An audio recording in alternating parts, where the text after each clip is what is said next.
A quantum communication network now spans 80 Chinese cities.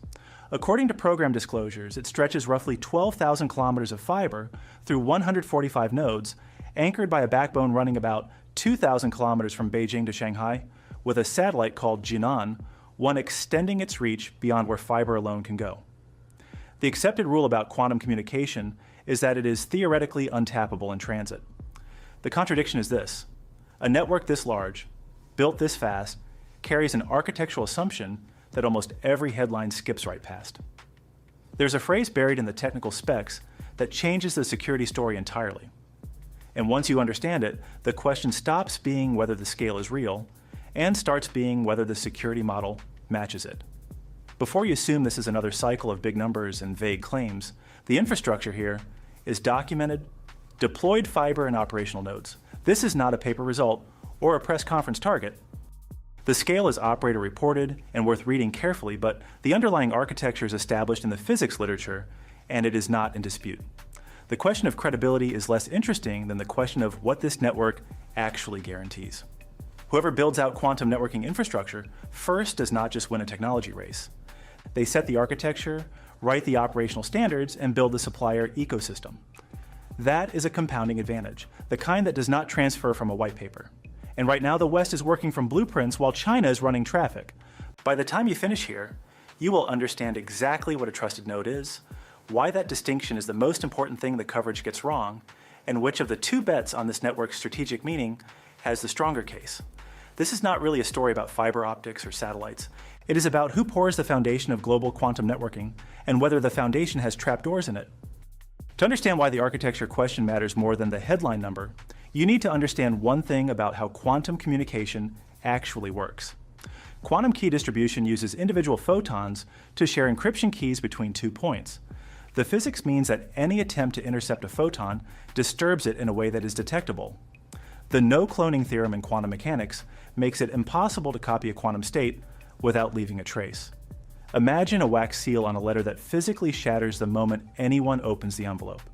You always know if someone read it. Quantum key distribution does that for the key, not the message, and only between two directly connected points. The guarantee is about the link, not the path. That distinction is the entire story, because the moment the network spans more than a single link, the guarantee needs a workaround. A 2,000-kilometer backbone is not one wax seal. It is a chain of them, and that changes everything. Photons cannot travel 12,000 kilometers through fiber without the signal decaying into noise. The practical limit for quantum key distribution over fiber, based on established physics and quantum networking research, is roughly 100 to 200 kilometers per segment before the signal becomes too weak to use reliably. Building a national network requires bridging that gap somehow. The solution China has used is the trusted node. At each of the 145 relay points across the network, the quantum key from one segment is decrypted, and then a new quantum key is generated and sent on to the next segment. The node acts as a handoff point. This is not a flaw the engineers missed. It is a deliberate architectural trade-off to achieve national scale with the technology that actually exists and can be deployed today. But here is what that trade-off means in practice. Each node sees the key in the clear for the duration of the handoff. The security guarantee for the overall path depends not on physics alone, but on trusting each node operator.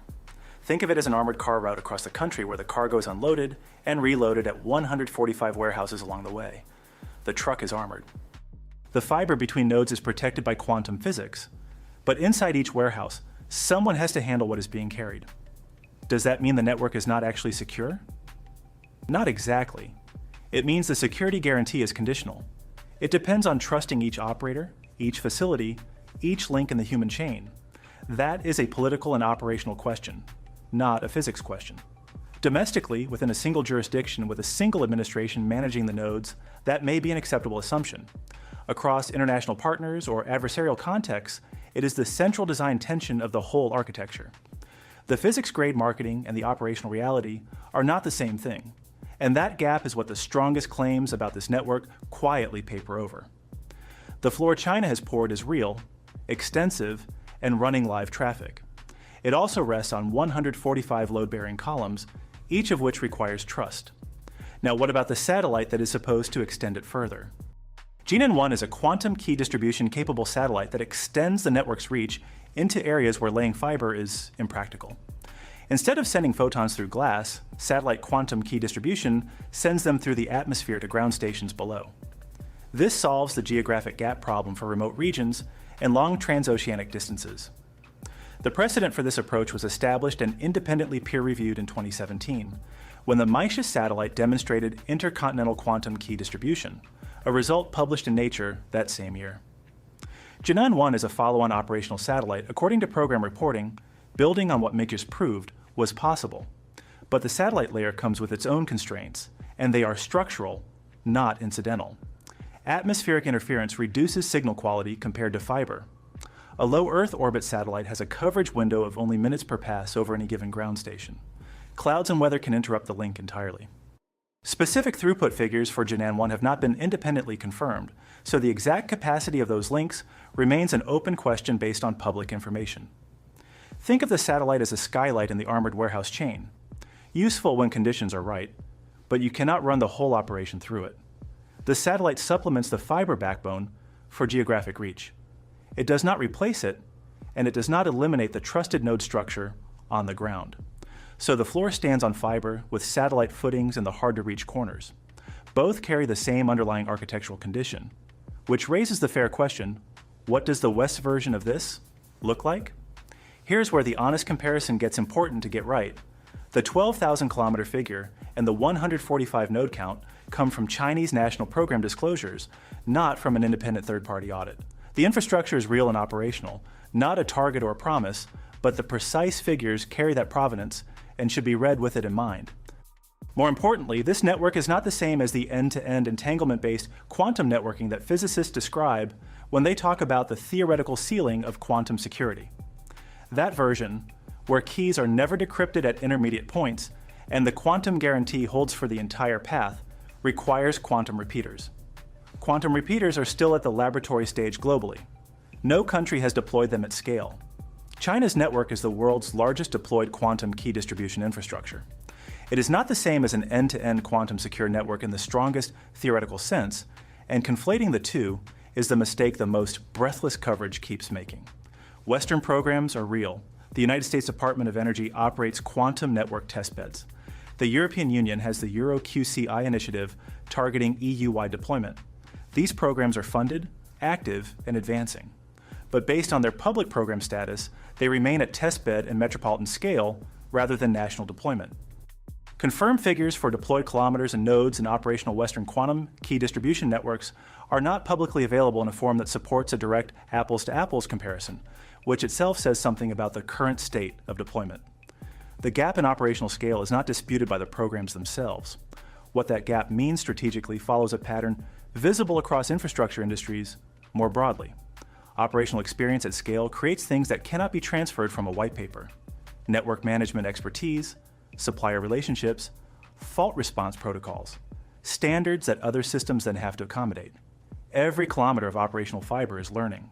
The analogy here is a national railway being built while competitors are still arguing about gauge standards. You can debate the optimal design, but the trains are already running. That compounding advantage may matter more than any single technology benchmark, and it applies regardless of whether the trusted node architecture is eventually superseded by quantum repeaters.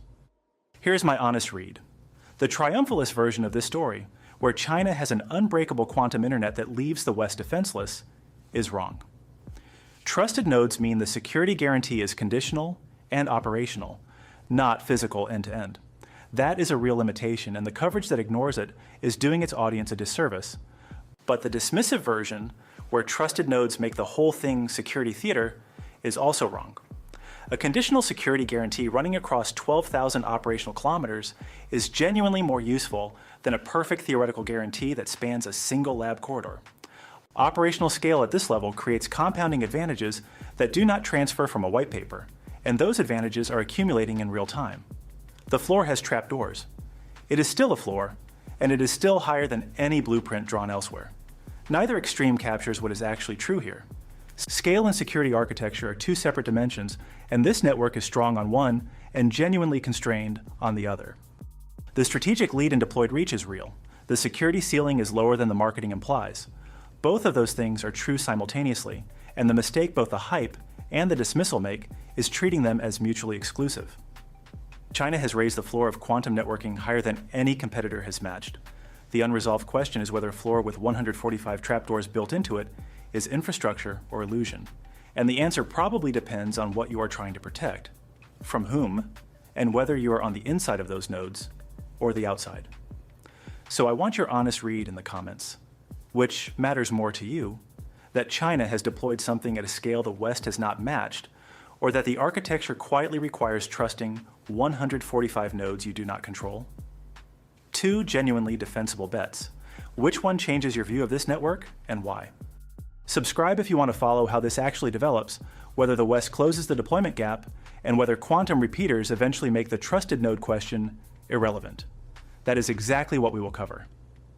80 cities, 12,000 kilometers, 145 trusted nodes, each one a place where someone has to be trusted. The floor is real.